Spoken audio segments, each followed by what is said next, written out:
I never thought betrayal could hit me this hard. For over a year, I was living under the illusion that my marriage was strong and that my best friend was someone I could trust with my life. Everything changed the night I stumbled across messages on my wife's phone. Her laughter, the way she called him my love, and the details of their secret meetings, it all shattered me in an instant. My wife wasn't just unfaithful, she had chosen my best friend as her partner in betrayal. At first, I was numb. I couldn't confront her right away because the pain was too sharp and the anger too blinding. Instead, I started collecting proof.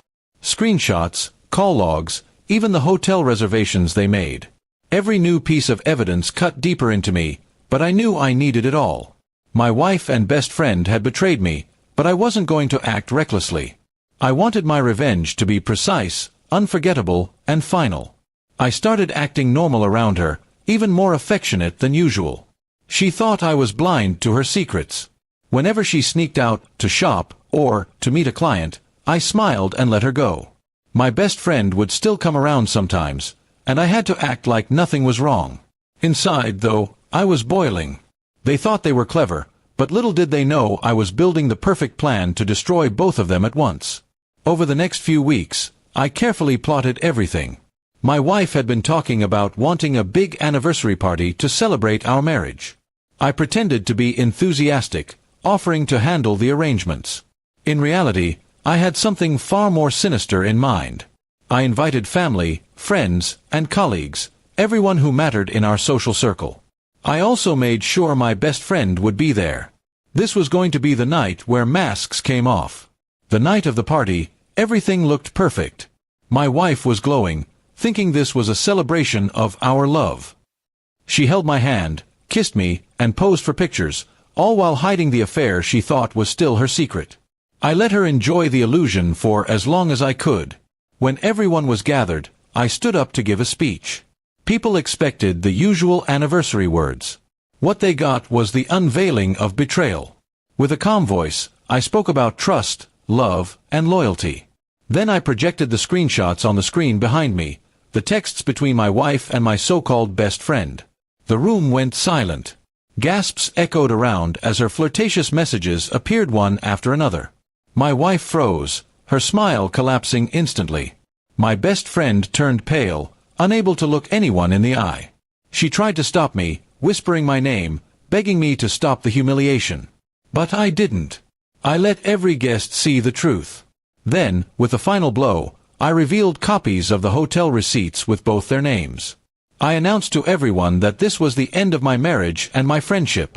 I wasn't going to suffer in silence while they lived in lies. The party ended in chaos.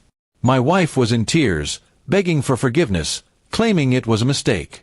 My best friend left in shame, his reputation ruined. Families and friends who had admired them were disgusted. The very people they thought would never know their secret now looked at them with contempt. My revenge was complete, but I wasn't finished yet. In the days that followed, I filed for divorce. I made sure to include all the evidence so she couldn't fight me in court. As for my best friend, I exposed him to his own fiancée, who left him immediately. He lost her, his respect, and his standing in our circle. The two of them, once so confident in their deception, were now isolated and broken. Strangely, after the storm passed, I felt lighter. The pain of betrayal didn't vanish overnight, but seeing them stripped of their power over me gave me strength. I didn't need a wife who could lie so easily or a friend who could stab me in the back. I realized my revenge wasn't just about punishing them, it was about freeing myself. People kept asking me if I regretted the public exposure. I told them no. They didn't just betray me privately, they built their affair on lies and mocked my trust. The least I could do was make sure their masks fell in front of everyone. They had taken a year of my life, but I made sure the rest of theirs would carry the weight of what they did. My wife eventually moved out, leaving behind the home we built. She tried to reach out afterward, sending long messages about how she made a mistake and how she still loved me. I ignored them all. I wasn't her safe option anymore, and I refused to be.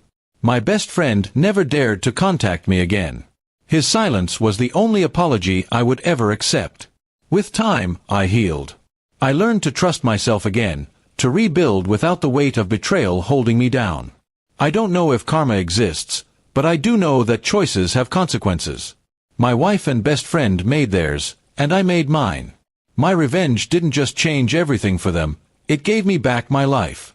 And now, when I look back, I don't see myself as the man who was cheated on. I see myself as the man who refused to be broken by betrayal, who turned pain into strength, and who walked away with dignity while they drowned in the mess they created.